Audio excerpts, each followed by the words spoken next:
सुद्धा आम्ही मागणी केली. सदावर्ते असतील किंवा असे काही वाचाविरत या समाजात ते जाणून बुजून मराठा समाज आणि मनोजदादाला अतिशय खालच्या भाषेत बोलत असतात.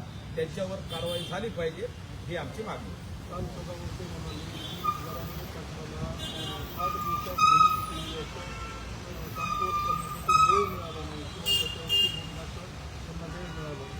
मला वाटतं तो जरा डोक्यावर परिणाम झालाय सदावर्तेच्या असं वाटतं.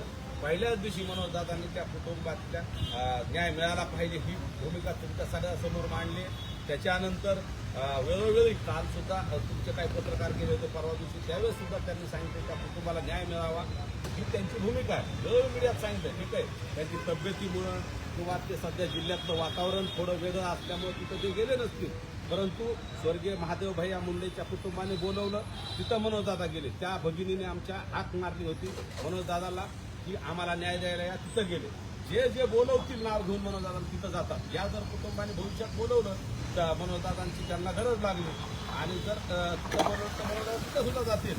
तसेच मनोजदादांनी त्या पुण्यातल्या कुलकर्णी कुटुंबातल्या एका भगिनीवरती अल्पवयीनवरती अत्याचार करतात तिथं सुद्धा दादा गेले होते, परंतु तिथं कुटुंबाची इच्छा नव्हती म्हणून कुणाला भेटायची परिस्थिती मानसिक नव्हती म्हणून ते वापस आले. त्याच्यामुळे इथंही तसा प्रकार होऊ नये म्हणून दादा तिथं गेले नाहीत.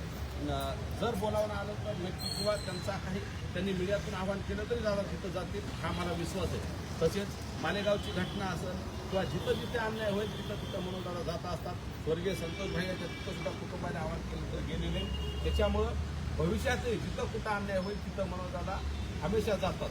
त्याच्यामुळं सदावर्तेने असं चुकीचं वक्तव्य करण्यापेक्षा अगोदर सगळी स्वतःची मानसिक तपासणी करून घ्या. नीलकमल पैसे आलते ना नाही